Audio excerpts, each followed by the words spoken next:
Bonnie is from Erase, and she's one of our evaluators. And Bonnie has her master's in public health, so she has a lot of knowledge, and we're really excited to hear what she's going to present to us today on what's happening right here in Enfield. So please help me warmly welcome Bonnie Smith. Thank you, Bonnie.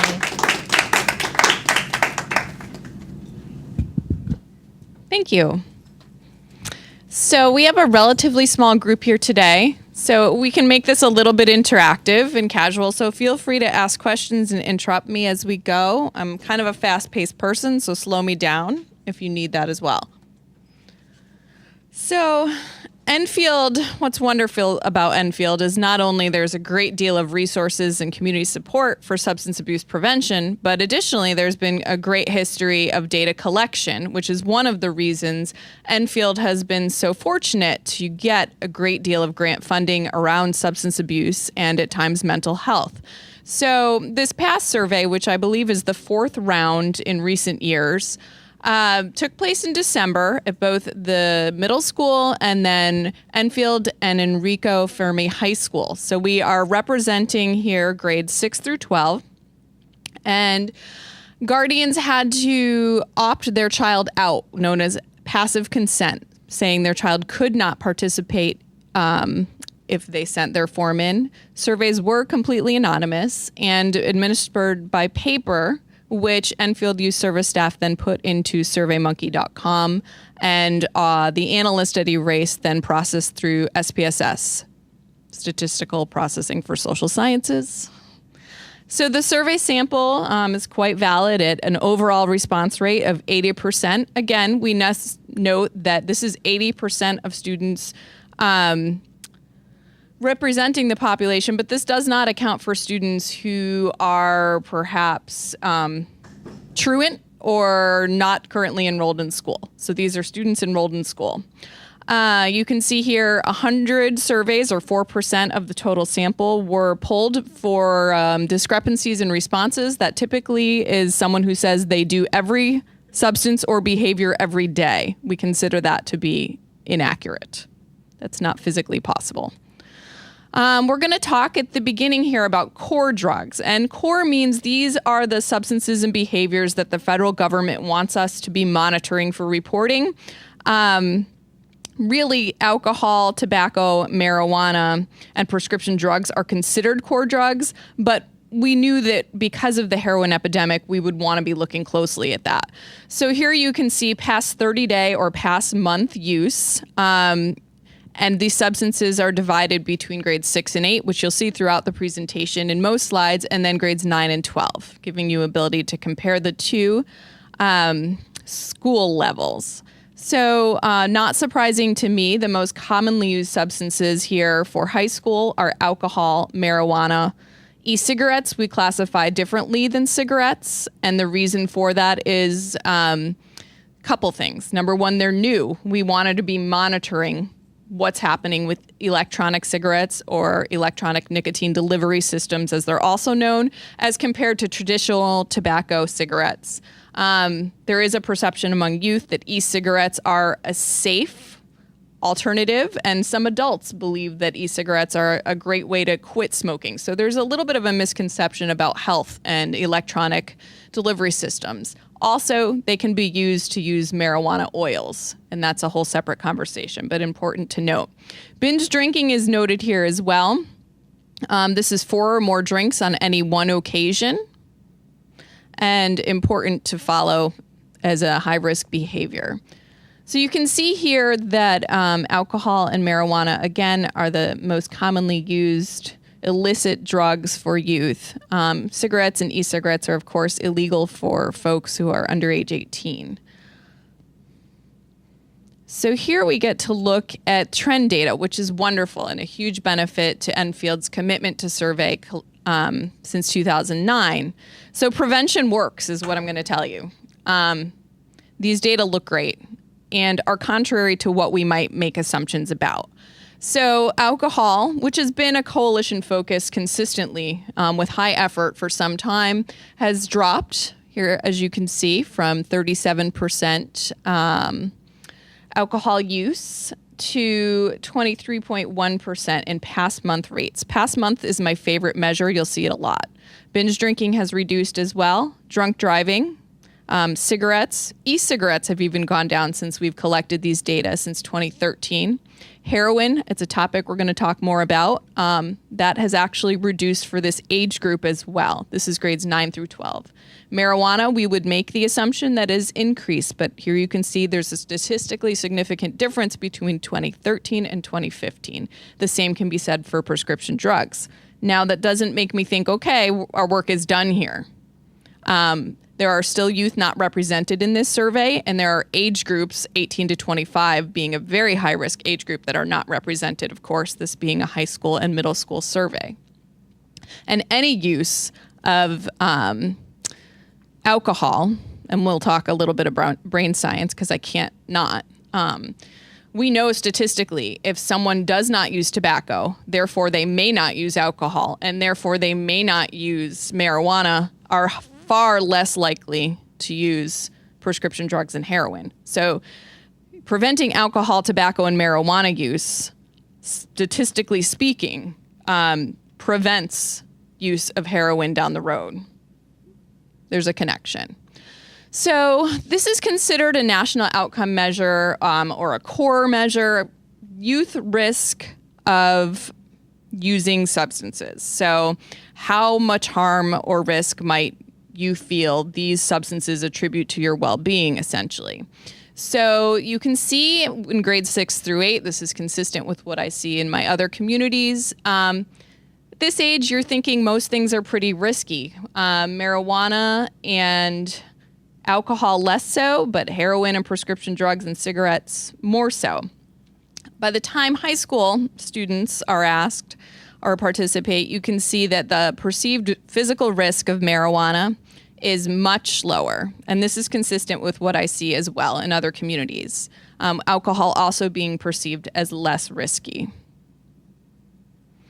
Parental disapproval, this is considered a risk or protective factor. We want this to be as high. How wrong would your parents think if you were to do these substances? Again, in those middle school grades, pretty consistently high. And then for high school, again, same pattern we saw for physical harm or risk. Marijuana is perceived as much more accepted by parents. Again, these are those responding wrong or very wrong. So there are youth who are saying that their parents approve or slightly approve. And those might be the parents, parents of those youth are the parents that we want to find. Of course, this is anonymous, not directly, but we want to get a sense of who these folks are so we can help them send a certain message to youth. Friend or peer disapproval is the same pattern. How wrong would your friends think if you were to do X? Middle school, same. High school, same. So marijuana, this is an average of 9 through 12, 42.5% say, my friends would say it's wrong or very wrong, meaning the majority are thinking that it's not so wrong. Accessibility is huge, especially as a coalition. We talk about policy and we talk about enforcing underage drinking laws. Here, the younger students do not perceive these substances as highly accessible, but alcohol consistently is the most accessible amongst middle school and high school, the perception of access, of course. And then when you get to high school, marijuana is a close second to alcohol for the high school students, with almost 60% saying marijuana is easy or sort of easy to obtain. So tobacco use and e-cigarettes, we always want to look at substances by grade level. So as prevention folks and as a prevention coalition, we can understand where the great leaps occur. I used this slide just to demonstrate where you do see significant increases in usage. And again, cigarettes are considered, and I hate to use this term, but a gateway substance. They do change the pathway of the brain, making your brain more susceptible to addiction of all other substances and behaviors. It sounds very odd, but if we can prevent tobacco use, highly likely we can prevent other substance use. So you can see here the jump between 7th and 8th grade for both tobacco products and e-cigarettes is pretty significant. Again, a huge jump from 8th to 9th grade, very commonly seen in all substances. And then it goes down in 10th grade and back up in 11th grade. That could be an anomaly. Sometimes we'll see 11th grade here is a good example of having more use than 12th grade. We don't always know what that's about. And that's something where folks on the coalition or friends in the community can help us talk about, well, what's this group like in 11th grade? Is this some cohorts are just higher risk takers? Sometimes there's a culture amongst a grade level. It varies from school to school and year to year of who's participating.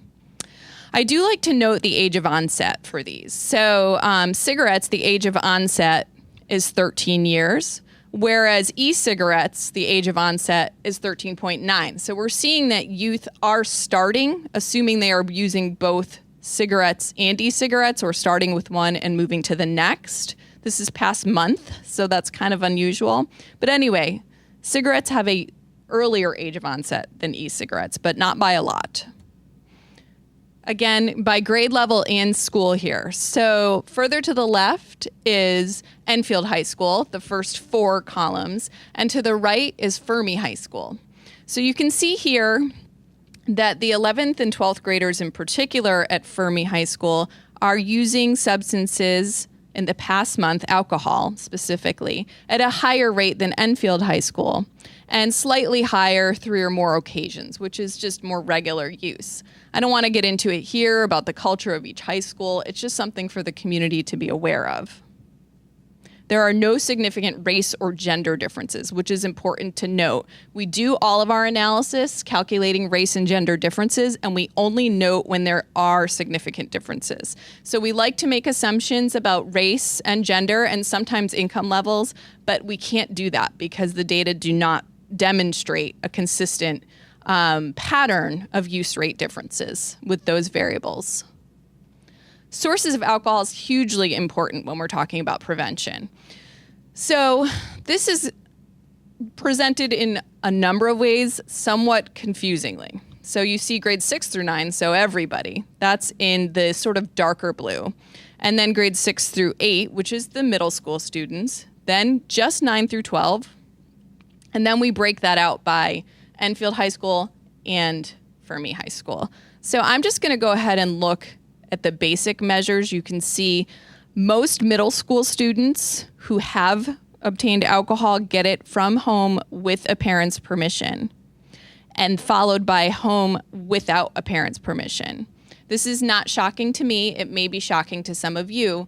The most youth, grades 6 through 12 in the communities that I work with, do obtain alcohol at home with and without their parents' permission.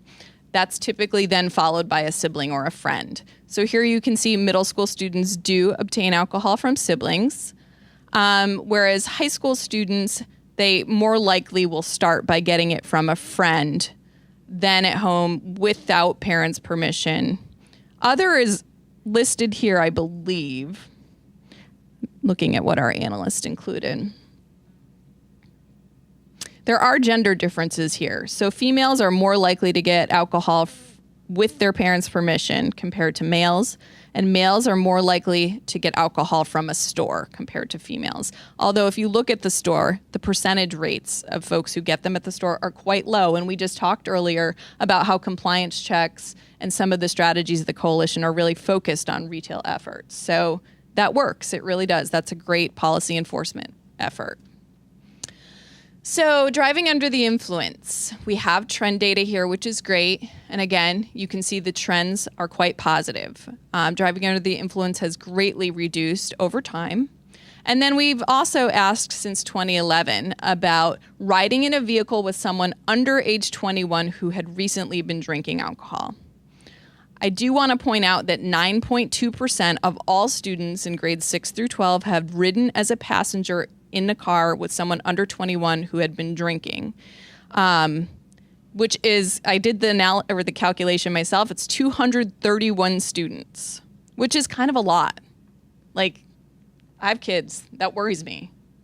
worries me for families in the community. It worries me for youth who are riding in cars. So I think that's an important thing to note. I'm just going to leave it at that. While trends look good, you still don't want to see this happening. Here's the marijuana use by grade. The one on top, the graph on top, is marijuana use by grade, both past month and then showing more frequent use with 6 to 9 occasions in that past month. And then below, it allows you to see that comparison again between Enfield High School and Fermi High School, following a similar pattern for what we've seen in previous slides. Again, I'm not doing this to point out that one high school may have more troubles than another with student use rates. I'm doing this because you really want to target interventions. You really want to focus in on youth who maybe are within a certain neighborhood in the community, maybe more at risk for some reasons or another. And that's where knowledge of the community is really essential here. This is perception of peer disapproval about marijuana specifically. And it's a very similar pattern here between the two schools. It's pretty much the same thing is how I see it. And I presented that against the use rates by grade so that you can sort of see how Enfield High School and Fermi High School, the perception of peer disapproval is a little lower at Fermi High School, where the use rates are higher. And that's where you shows those risk and protective factors. The more peer disapproval you have, typically the less use rates you have. And that applies to most of these risk and protective factors we've talked about. Perception of harm and parental disapproval. The more you have of those, the less you have of substances. Okay, this is prescription drug misuse by grade. You can see here that 11th grade has a significant past month use rate as compared to the other grades. But again, this is 8%, where when we looked at alcohol, that rate was much higher. And this shows that comparison between the schools again. I want to talk about heroin because everybody wants to talk about heroin. So we are experiencing in our state and our nation a heroin epidemic. This is absolutely legitimate, and we know that this is highly connected to a prescription drug misuse problem in our nation, which has many layered causal factors that fortunately both nationally and at the state level are being addressed, and again here at the local level with the task force. So looking at these graphs, you might say, wow, those bars look really high, but it's really important to look at the scale and the actual number. So for past month, 11th grade, it does have the highest use rate at 1.4% of students in this survey sample. But this is 4 out of 292 students. Again, folks that are seriously involved in heroin addiction are probably not regularly making it to school if in a full-blown addiction. So they may not be within this sample. We know that heroin is the biggest problem amongst 18 to 25-year-olds and increasingly amongst middle-aged white males, again, related to prescription drug misuse and how that can lead to heroin addiction. The age of onset here is 14.2, which is young. That's a young age.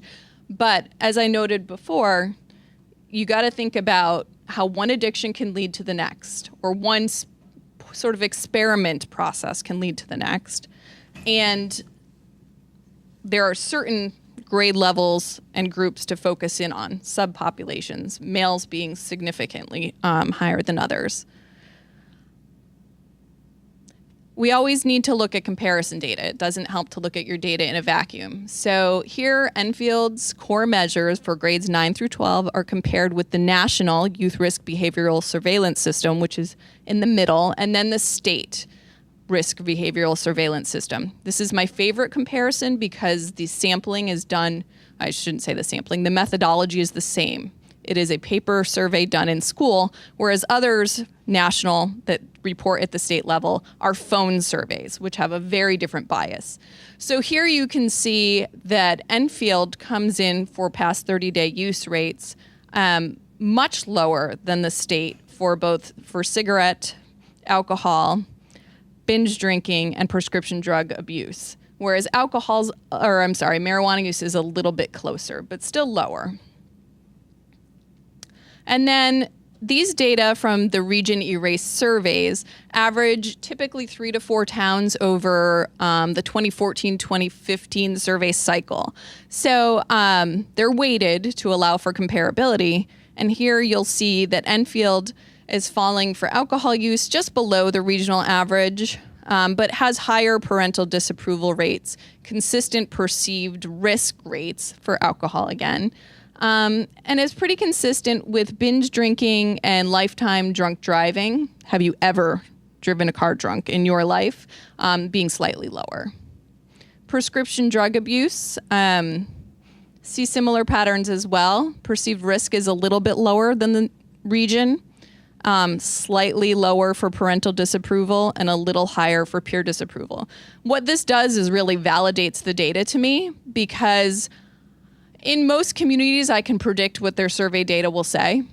But communities need their own data to state the case to their community members, and it is required by most funding sources both to get grant funds and to report on them. And here this tells me that Enfield's data are highly valid. You're coming in very close to where I would expect in comparison to the region. And again, marijuana use is slightly higher and perceived risk is slightly lower than the region for marijuana use. Oh, I'm skipping ahead. But anyway, I talked really fast and probably didn't allow for questions. I am done. If anyone wants to ask questions, wants to comment, I am more than open to that. It's a quiet crowd. Have this, can we get it on a? Yep, I'll send it out via email. Via email? Yeah. Great. I saw you right, trying to catch up with you. That is easy. Yeah. I saw some head. Annalisa? So for this survey going on every year, since there's been a comparison between the two Enfield high schools, and this year they're going to be joined together, is there going to be Oh, you didn't know room that? for figuring out that separation, since it seemed like Fermi was higher in a lot of them than Enfield? That's a really great question. So Enfield has been surveying, hold on, I have to look at the actual dates. Lower. 2000, every 2 years. So September will they merge, or 1 year from now? September. Wow, okay. So moving forward, we may want to ask students in the upper grade levels, what high school did you attend 1 year prior to now? Till you catch up. But I'm not saying that's for sure. I have to think that through. And Colleen and I would need to talk, and Jean and all the folks involved. It's a possibility. It may not be worth those analyses if you're not going to do anything with the information. Like, you have to ask, so what? For every question you ask, so what? Yeah, and that goes back to what you said with, you don't want to make this notion that one school is different than the other. Right. So we're not really trying not to look at that anyway. So I guess combining throws Yeah. all that out the window, and it's just hard We didn't do facts, targeted right? messaging towards one school over the other to begin with. Anyway, right? Yeah, it's Yeah. always the same. So it was pretty Even. consistent. So it should be. I think if, after getting the survey results back, if they weren't merging, maybe we would have had a discussion around that this year, if we were gonna do more with Fermi than Enfield. But they're all gonna be together in September, and they are doing some new and different initiatives, with the start of the school year, and, we do have school personnel on our coalition, so ETC will have some good involvement in being part of that, which is really cool. That's a good question, though. Right, because the perceived differences Yeah. between the two schools would shock people. Yeah. How many pages is the survey that the kids take? 26. Colleen knows better than I do. I don't recall. I inputted them. It's long, yeah. I believe it was 26. It was about 110 questions. It was 26 pages? No. I think the way it was numbered, I don't know. I honestly don't remember. Okay. But it's We do 100. have, if people are interested in the sample of the survey, we can look at that. I thought it was 26. Did many people Maybe I opt thought out of 26. taking it? Did you say Many people opt out, parents saying. I don't know how many opt out. I just keep track of who are not appropriately responding. There wasn't like a, We typically see in a school system this size, I would have expected about 10 opt outs. there was more opt-outs in the middle school age level than the high school age level. Yeah. Yes. Could you elaborate some more on how like Enfield's compared to the state and also how Enfield, like the state actually is compared to the US? How the state compares to the U.S. Sure. Well, here you can see the U.S. in that middle column, the YRBSS, Youth Risk Behavioral Surveillance System. There are many more indicators within this survey, but this is what we're looking at here for comparison purposes. So this nation itself, it varies. It's pretty consistent with the state, with cigarettes being slightly lower than the state, and Enfield, of course, being significantly lower than the state for cigarette use. Alcohol use is a little less nationally and a little bit higher in the state, and more significantly lower here in Enfield. Marijuana use is definitely lower here at 21.1%. This is, again, past 30-day use. Where the state is a little higher than the nation at 26%. Binge drinking, which is huge. Risky drinking, binge drinking is a strong indication of some sort of negative health or school consequence coming into play. Regular binge drinking, so past 30 days. It's about 50% less here than you'll see at both the state level and the nation. And prescription drug abuse being highly significantly less than the state. And we don't have a 30-day measure at the state level, just at the national level. The state only measures lifetime prescription drug abuse, which I suspect will change moving forward. Does that help, Chris? Yeah. Okay. Anybody else? Would you expect to see anything different if this was taken in, say, March or April, as opposed to this being in December when the holidays are? That's a very good question. And it's hard to say. I mean, if this was done immediately after the prom, for example, and we looked at 30-day alcohol use rates or other substance use rates, you might see a slight increase because by then some of those folks that maybe didn't engage may have, I don't know. I think it's really a good focus group question for youth to get a better sense of, is that whole thought process around prom and graduation what it always was? I know in my generation it was a big to-do. Drinking and driving around the prom was of high concern, and graduation, when there are a lot of efforts in communities to address that. But I don't know if that's real the way it was for my generation, or if it's something that we kind of make assumptions about. So. And one thing to note too is they have been consistently doing it at the same time of the year, and this was done for Christmas break. So I think it might have had a different outcome if we did it right after the kids came back, or like January 5th or whenever they came back. This was done before, right at the beginning of December. So it's when a community is surveying, we very much like to see them consistently implement the same time of year. As long as that's happening and you're looking at trend, I feel very confident. It's a little challenging when you do an October implementation and then later you decide to do a May implementation. You're not really measuring the same things. Yeah. Did I get that right, that heroin usage among that age group is down since 2013? Yes, you did get that right. And here it is. Nope, that is not trend data. I apologize. We can go back to trend if we want to look at it. And tell me if you see it. There it is. Okay. Next to e-cigarettes and marijuana in between. So heroin use rate in 2011, and this was past month again, was at 9.3%, which is pretty significantly high. It had gone down again in 2013 to 16.4%. And then again, this is grades 9 through 12, down to 1% in 2015 for grades 9 through 12. So this is really great news. I don't really know, given the current environment we live in, what this is all about. Please. How do we account for the increase in overdoses? Well, so here's something that I have to remind communities a lot. Heroin is one of those substances that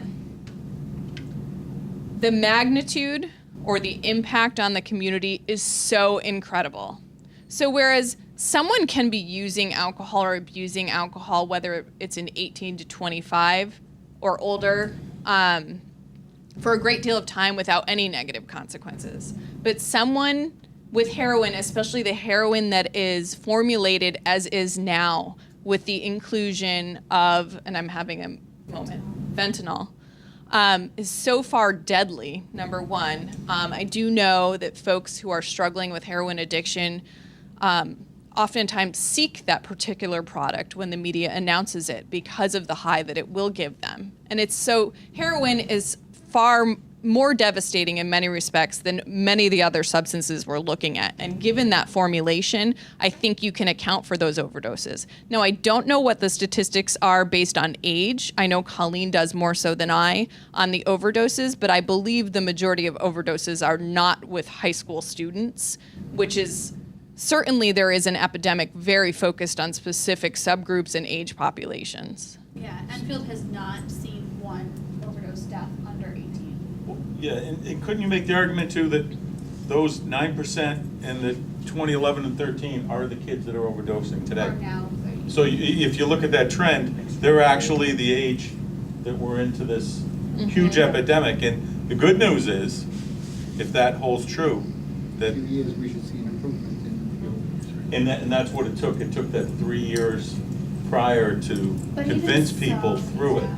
Because Even in Enfield, our overdose deaths that we're seeing, the average age is like in the late 30s. So it could be even trend before this. So we may have several years before this rolls off into that age group. yeah, and I also think that kind of some feedback from that through the deaths is that they weren't starting when they were in high school. That this was kind of an addiction that kind of set on in their late 20s, either by prescription painkillers that were prescribed to them, or were struggling with a different kind of addiction and then moved into heroin. So I don't think we can officially make the correlation that they started using in high school, continued to use in their 20s and 30s, and then ended up overdosing now. But I would still make the argument that 1% of our students using heroin is still very concerning. It's good to have it down, but since it is such a devastating substance, that it's still a focus. And we are, trying to grab that 18 once they're out of high school, and realizing with prevention is starting early on, and the earlier we stop from using alcohol, marijuana, and tobacco, the less likely they are to become addicted to marijuana and move into other substances, or alcohol and move into other substances, or prescription drugs and move into other substances. But that's my opinion. Yeah. Anybody And else? price is a huge driver too, the cost Yes. of these The drugs. cost of heroin has gone down. And it's not all intravenous heroin. In this age group, I would assume it's all, either taking and ingesting through snorting And that's something that is kind Smoking, of working right. in our favor, is that especially with the e-cigarette usage increasing so significantly, that we aren't seeing heroin numbers increase, because a lot of kids are learning that they don't have to take it the way that you think Right. that you have to take Right. it. So that would be a concern. We are seeing, kids using e-cigarettes or marijuana through different feedback and, connections with kids. We haven't heard that that's happening in Enfield, but it could be kind of a concern for us. The kids are knowing that they can have this very extremely strong substance that they don't have to take in the traditional way people would use heroin. Just on a positive note, it sounds like parent disapproval is really impactful. It definitely is. I mean, the number one influence in a youth's life are their parent or guardian. We know that from science, it sounds silly, or another trusted adult secondarily. Oftentimes that's a coach or someone in their faith community. Okay, so that's good news. All right. Well, thank you for your time, and thanks, Enfield, for continuing on with this important data collection. And Colleen or Joan, do you have anything to close out this meeting? Like I said, I will send out the PowerPoint so everyone can have it to kind of look over. Let me know if you have any questions. We were going to open it up just for a second to have, not for a second, 10 or 15 minutes or however long it takes. But we just want to kind of hear about some things that are going on in the community, other things that we can share. So we want to take a few minutes to hear from anybody else in the room, anything that you're doing that you want to promote or talk more about, any issues in the community that you want to talk more about. And this is kind of an awkward layout, I'm sorry, for kind of some discussion, but. I, from the faith community, this coming Monday, which is August 22nd, we have been meeting at the town green once a month to pray for our community and for a lot of the things that kind of are discussed, that impacts our community. So if you're, it's from 7 to 8, it's at the town gazebo, and anyone is welcome to come and join us. And the youth council had Teen Challenge come back a few months ago, and I enjoyed that so much, hearing from them that we've invited them to come to our church on October 23rd. So we're gonna invite them to come and share a little bit more. So I got excited through that. What happens at Teen Challenge? Teen Challenge is a group that, recovery, I guess, They're a they recovery group. out of, I think New Haven. New Haven, yeah. So, go ahead. It's not just teens, though. No. Yeah, their name doesn't seem to fit No, with their they program at actually all. don't have a teen program at all, so I'm not sure why Yeah. they call it Teen Challenge. It's It's usually challenge, older, yeah. 20s and Yeah. up. So who would be the target audience to be coming to the? Parent, Anybody. Yeah, anybody. Teens. They're the parent. it's like a rehab group, so Yeah. they're Oh, out okay. of, they're a faith-based organization.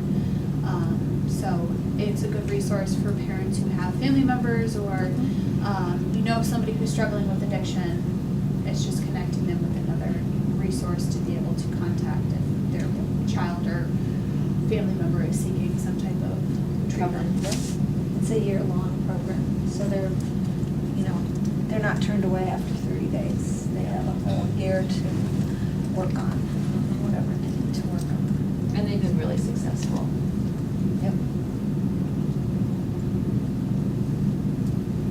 Len Mason, I'm a member of CAP, Community Addiction Awareness Project, and we're putting on a community walk the 20th at 11 o'clock with the support of Enfield Youth Services. It's called the Addiction Awareness Walk.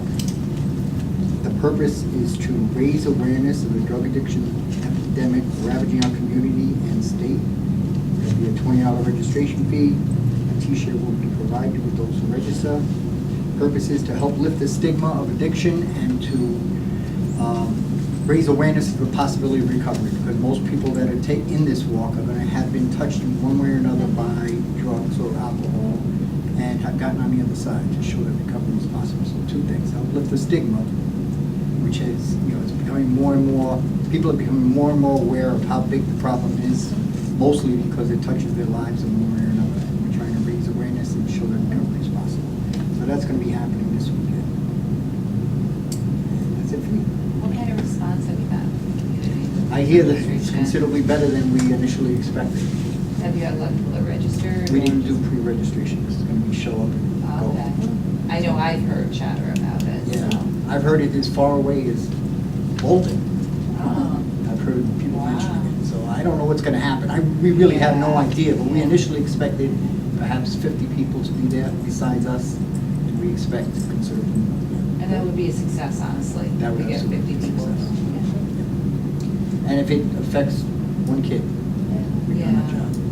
more brings together parents, you know, just for people to see. that And it's gonna be uh, around Thompsonville, all around the Thompsonville area. It's a 2-mile walk. Looks like weather's all right. Hopefully weather holds out. Yeah. There's gonna be water stations along the way, and there'll be token wristlets given out to everybody who participates, whether they register or not. I did share this flyer with our group, but I will share it again when I send out the minutes. That's on your Facebook page also, right? Yes. So I know I threw it out there.